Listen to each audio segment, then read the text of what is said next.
And welcome to The Painful Truth. In our docuseries, you will hear stories of PPCM survivors talking about a common disease. PPCM stands for peripartum cardiomyopathy, which is a preventable pregnancy-induced heart failure. PPCM, it's not rare, it's just rarely diagnosed. Early diagnosis saves lives.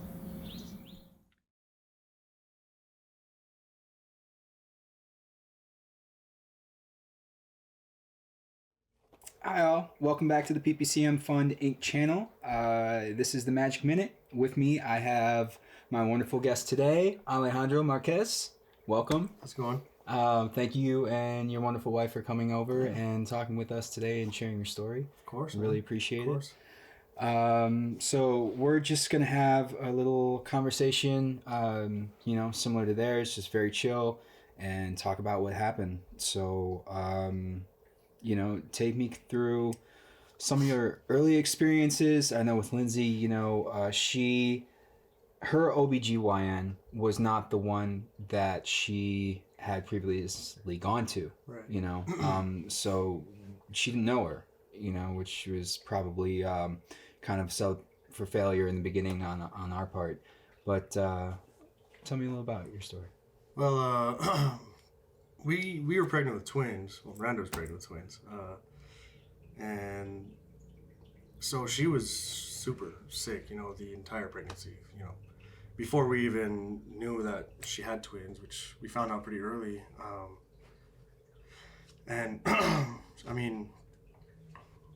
So we kind of expected her to have a rough pregnancy, since, she had two babies. So, we didn't really catch things. We were just kind of like, yeah, well, there's two, kids growing inside of you. So, we expected things to get better as soon as she had them. Also relying on the doctor and right. Yeah. Everyone just said it's normal. Right. That's literally what they said for every appointment. Just, this is normal.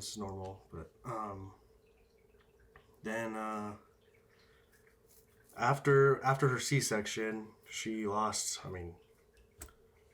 tons of blood. They just kept refilling those bags, bringing bags in because she lost so much blood. And were you allowed in the room at the time?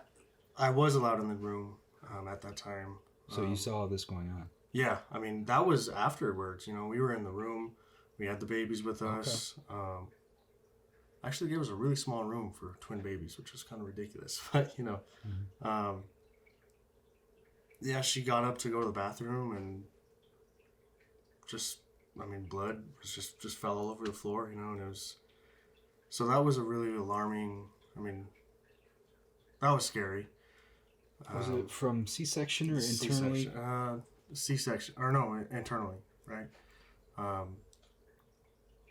And so that was rough, and then we got home.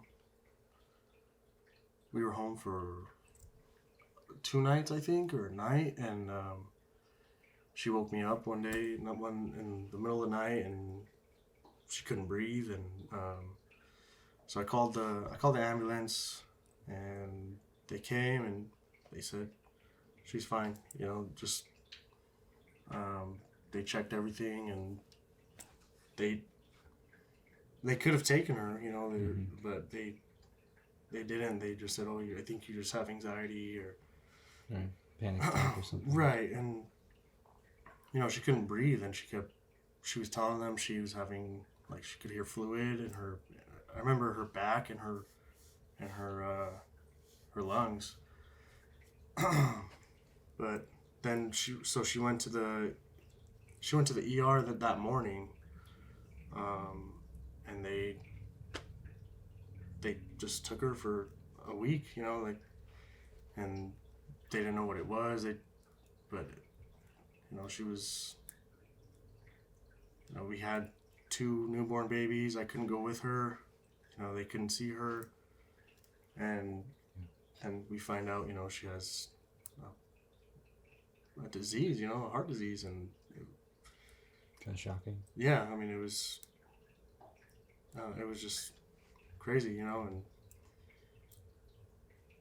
when we did get home, she was so swollen, I had we kept telling them that she was swollen and something's not right, but they said she just needed to elevate and ice. So, I'd try to help her, but, I'd have to lift her legs up and for her. So Did you notice any pitting? Like if you push in the skin, it'll stay? Oh, yeah. Yeah, like crazy. Yeah. So. It's scary. Yeah. Very scary. Just real quick, Lindsay had a lot of the same stuff too. Same thing, fluid like she was about to pop, You're talking about the back pain, that's the kidneys, a lot of that going on. Same, couldn't breathe.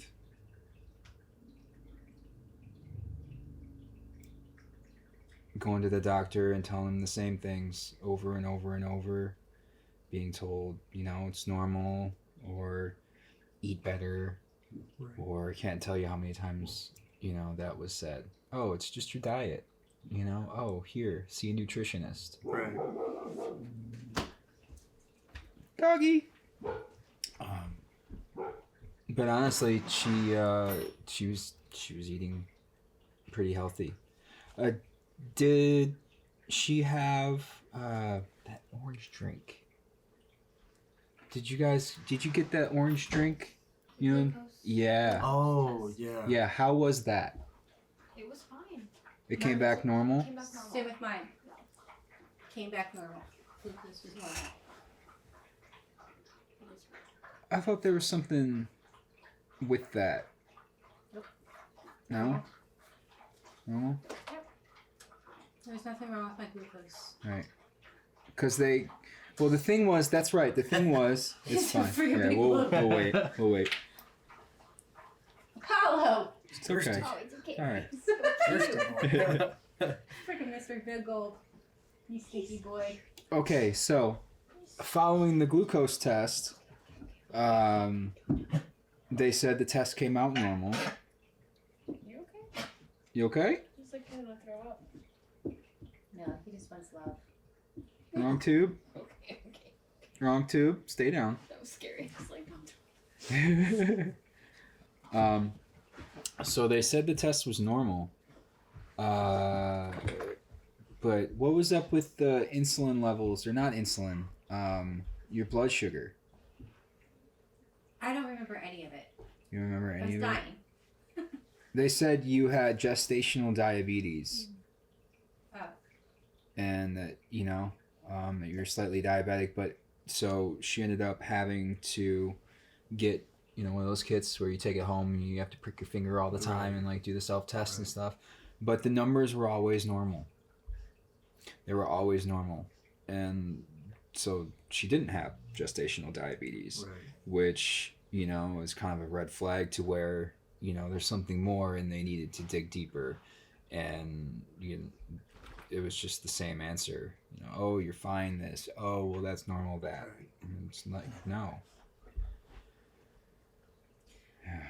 And so, as like a healthy woman my whole life, to having my times of death called was very scary.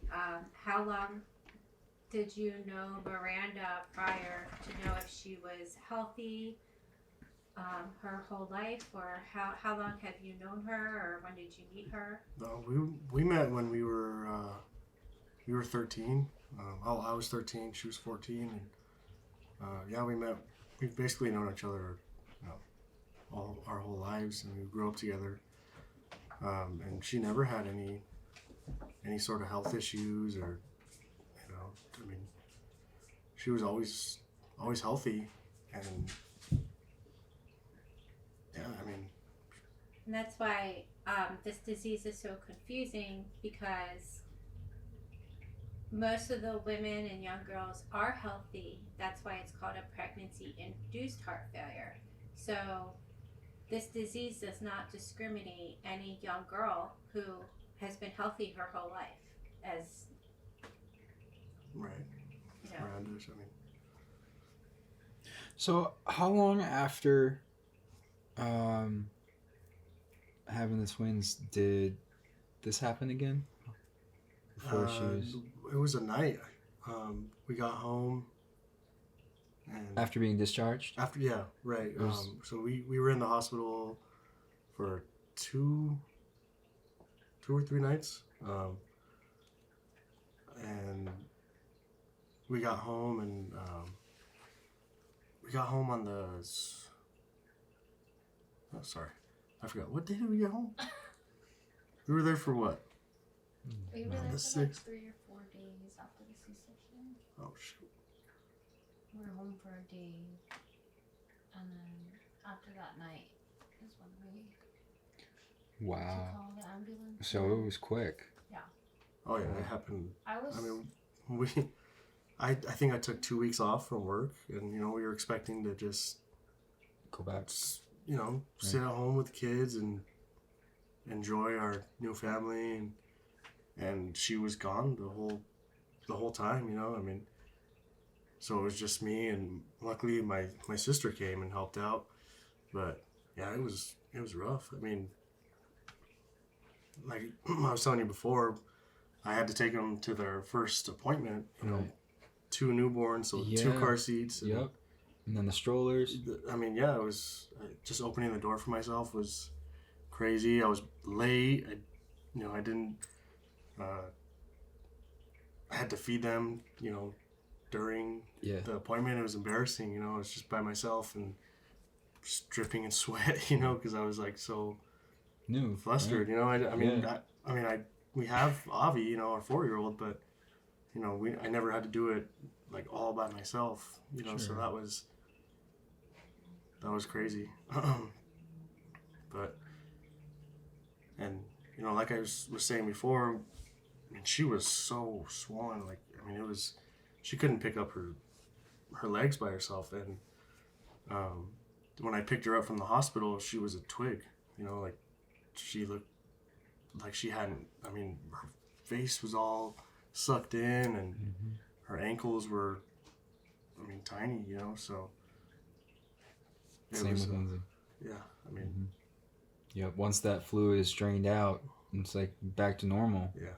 You suck it right up.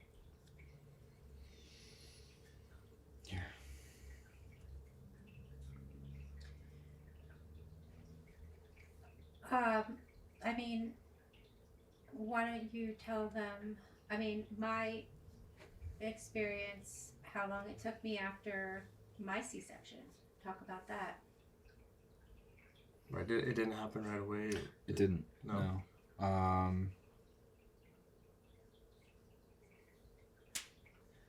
And I actually thought for a brief moment in time that, I could kick myself, but I actually thought she was like getting better at one point and like losing weight, or she was, getting thinner, for lack of a better word. Right. But I think it was just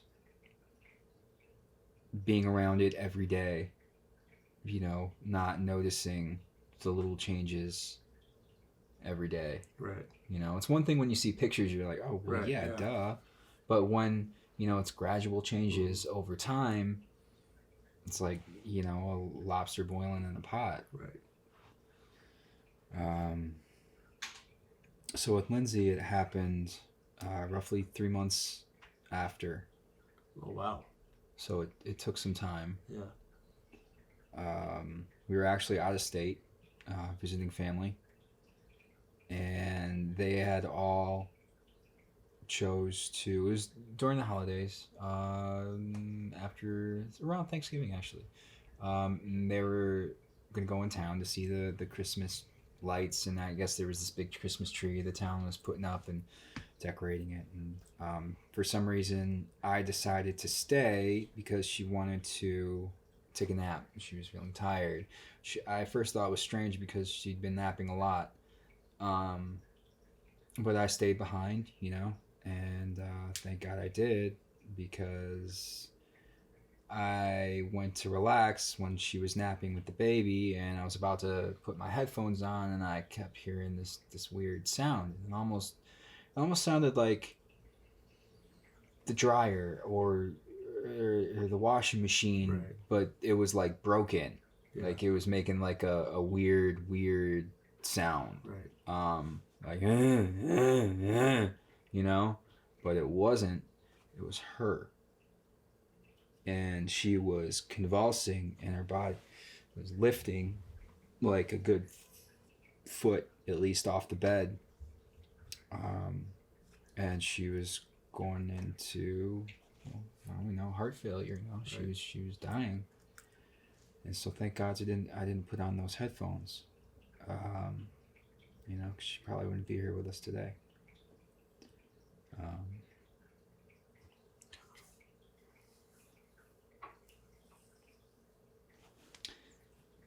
She has a recording.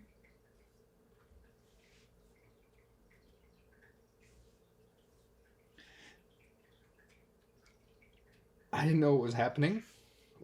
It is on recording. You know, at first it was almost like, what, is she possessed? You know, call a priest.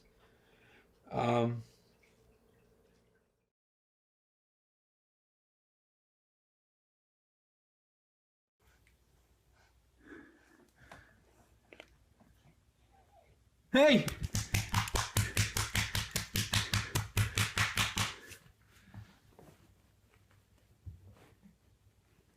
Hey! No! No, no, no! No!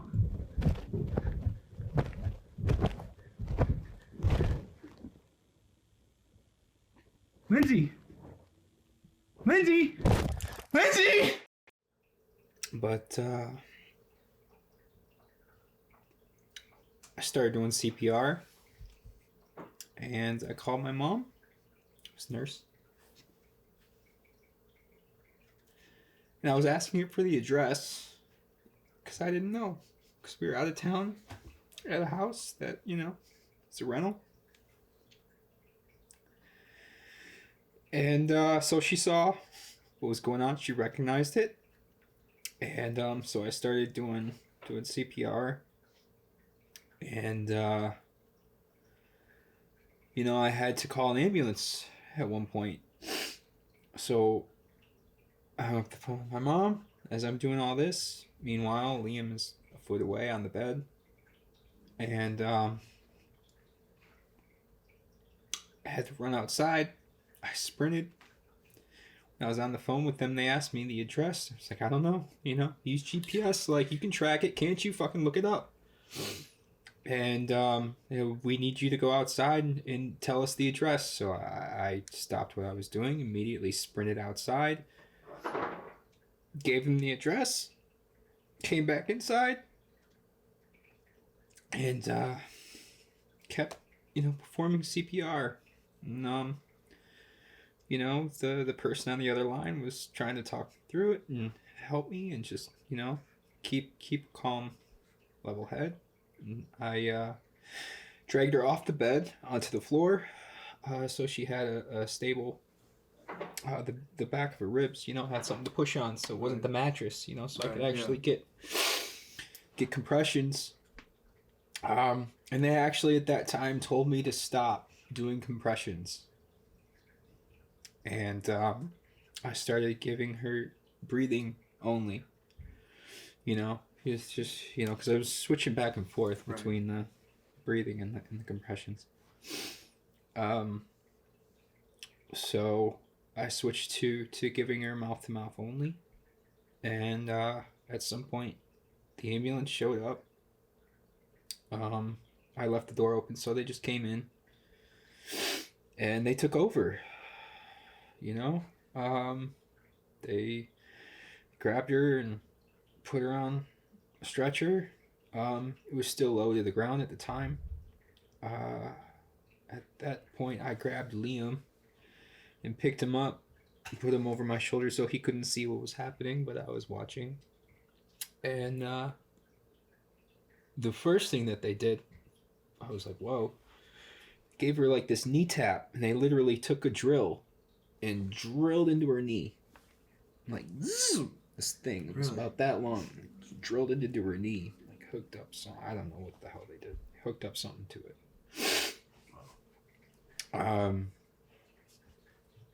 And they were trying and trying and trying, and she wasn't coming to.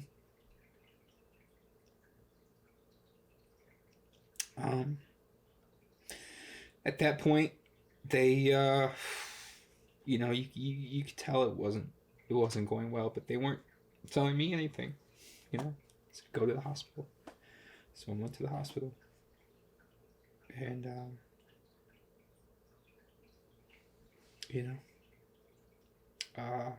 she was pronounced at one time. They're like, no, she's, cut it, stop, she's done. And then on the way to the actual ambulance, one of the guys was like, hey, I got something. And they drove off, and at that time, the family members started to come back to the house, and so we jumped in one of the cars and followed the ambulance to the hospital, And when we got to the hospital, it was the waiting game. She was in. They had her. They were doing their thing.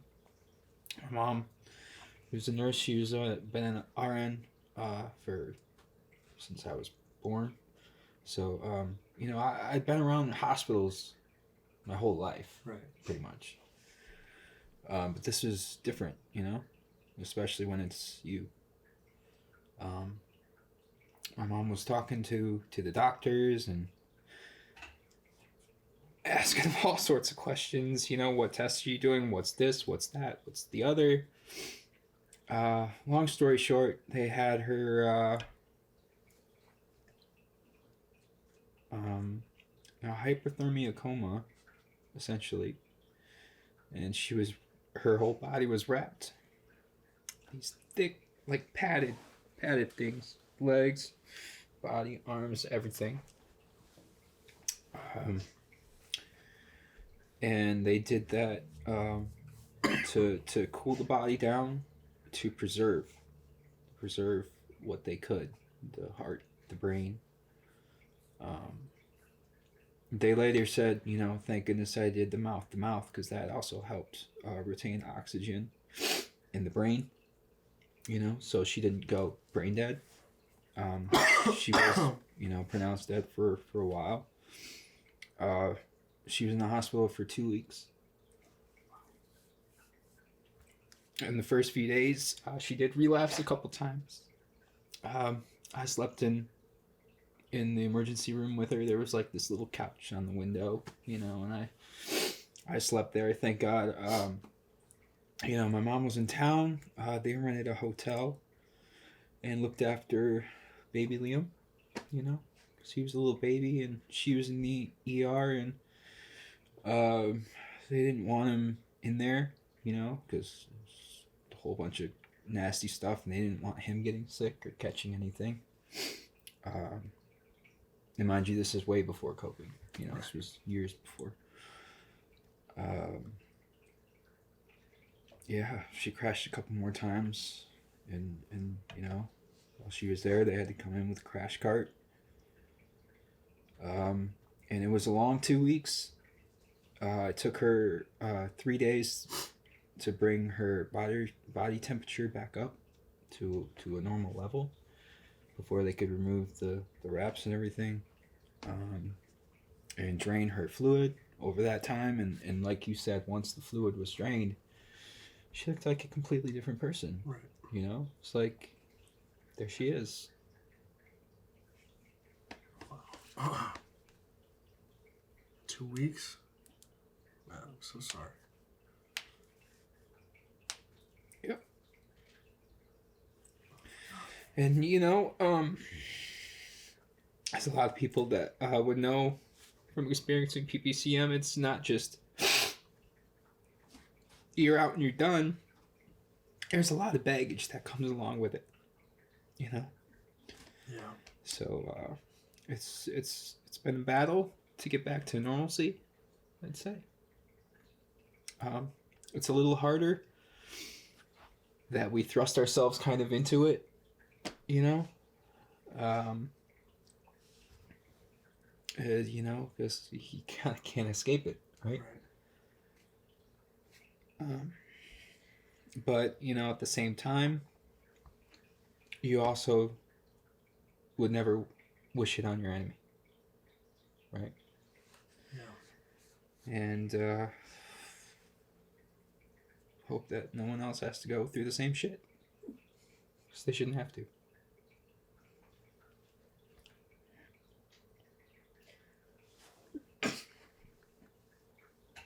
Me a drink after that one. It's the first time you ever talked about. So, how long after Miranda was never diagnosed until after her C-section, right? Right. So, how long until after coming out of this did you start seeing the Miranda that you've known since you were 13 years old? When did you start seeing her come back from a maternal mortality survival? When did you start seeing her come back? Just recently, really. I mean, it's, and even now, it's still not. It's still not the same, you know. I mean, all the time now, she's still, you know, will get swollen, and so it's been over a year, and it's still. We're still not. I mean, it doesn't really feel like we'll ever be back to normal, you know. I mean, this, because we're always worried about it, you know. It's true. There's always that worry of relapse, right? I mean, she's gotten better, but I mean,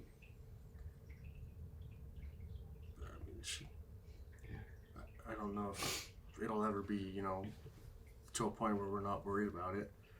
Right.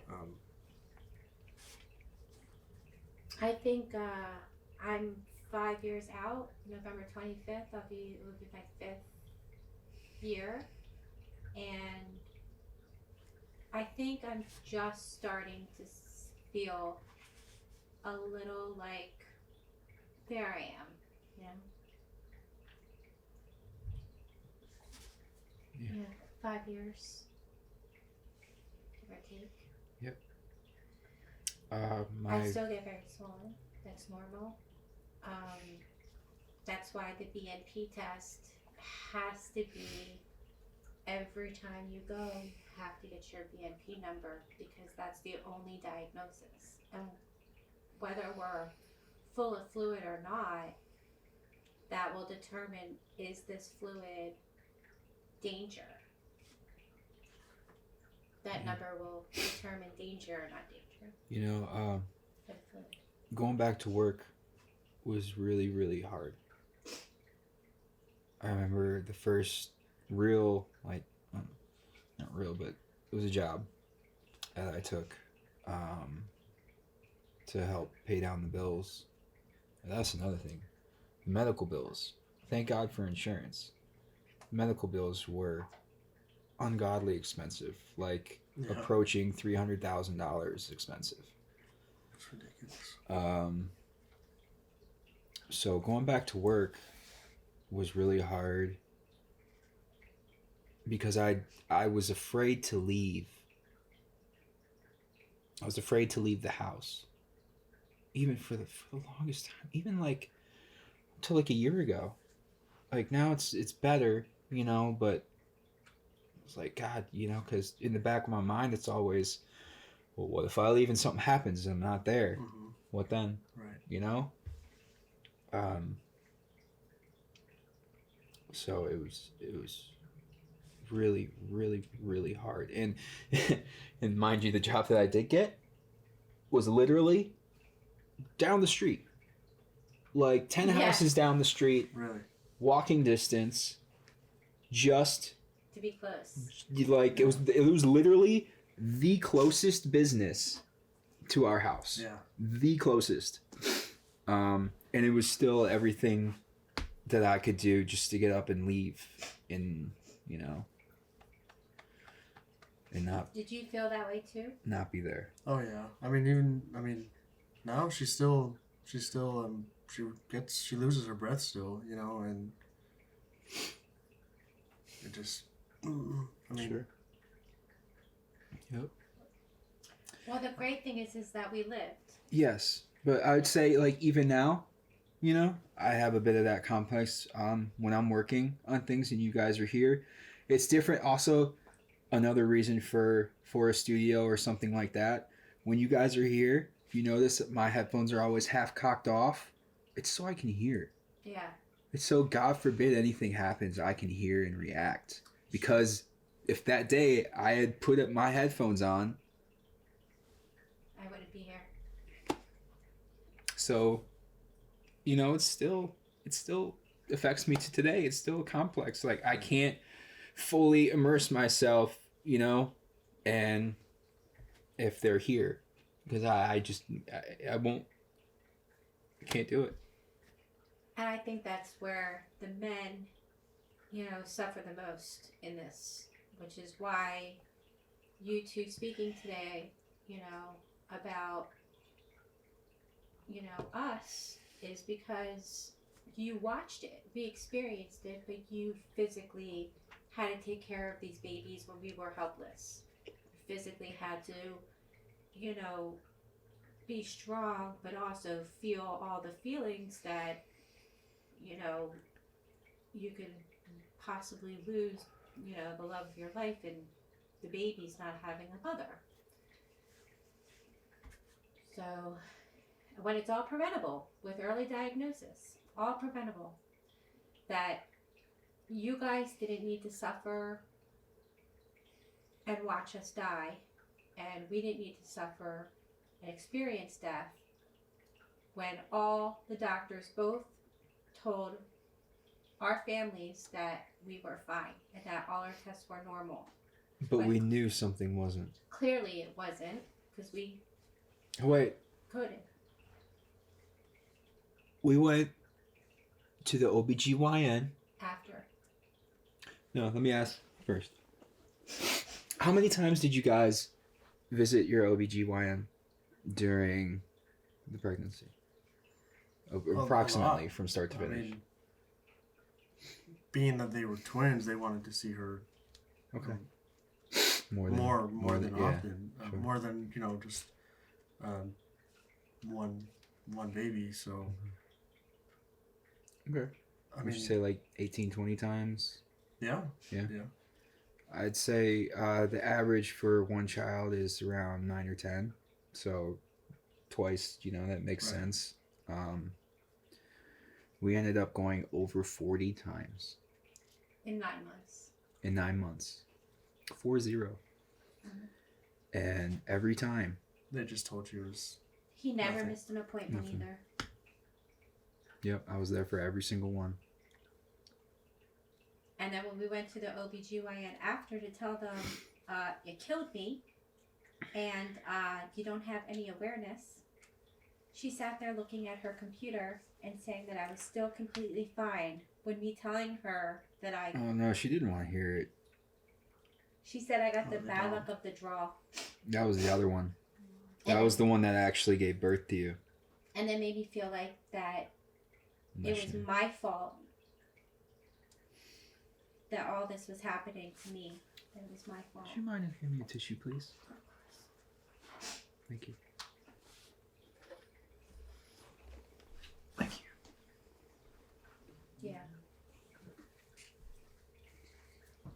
So you going to these appointments and being with her at her appointments, knowing that she's not well and these doctors are saying she's normal, I think was our biggest frustration. Right.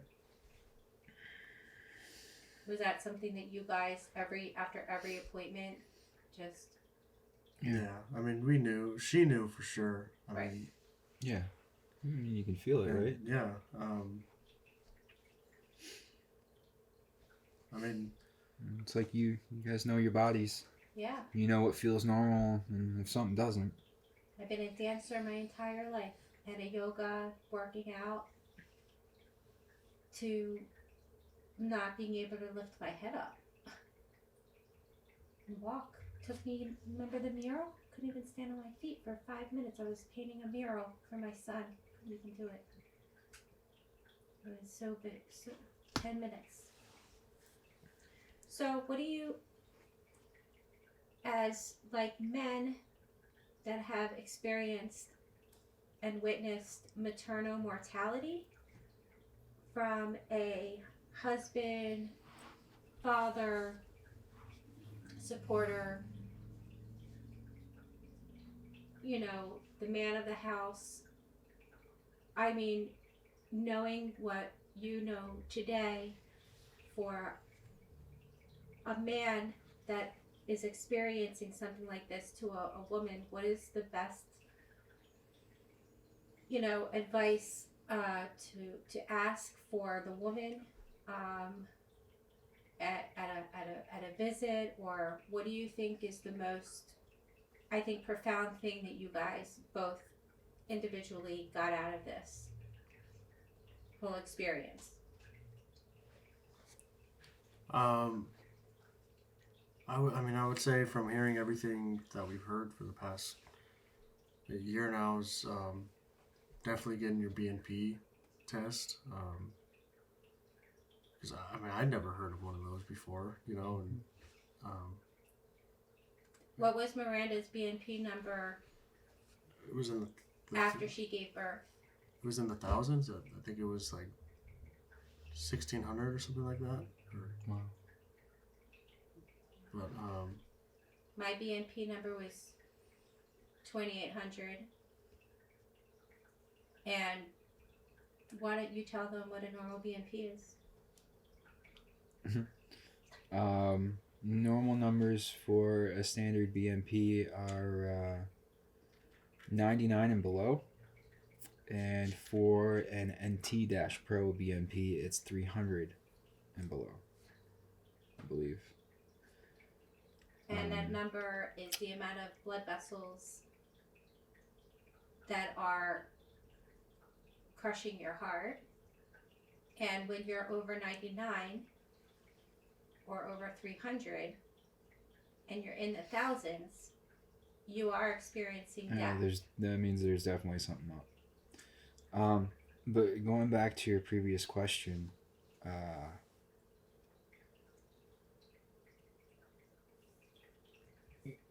I think one really important thing to remember is doctors are people too. And they make mistakes. And they overlook things. And, you know, they can rely on their medical knowledge at points over common sense. And, you know, that may be almost a blind spot for some people. So trust your instincts, trust your intuition, trust your gut, because it is correct. Yeah, consult your intuition first. Yeah, I'd say trusting your gut is like the biggest thing. Yeah, and when people are sitting there, you know, telling you something you know is wrong, don't accept it. I'd say I was a victim of that, you know, with, you know, every time we told them there was something wrong, you know, I believed them. And when they said that, you know, this is normal. You're relying on, you know, the professional, your doctor, right, mm-hmm. to know that and give you that information, and you're trusting them. You know, and then, you know, I think everything's going to go normal. We'll go back to normal after the babies, and a couple of days later after we get home, and you know, I'm calling the ambulance for her. Mm-hmm. And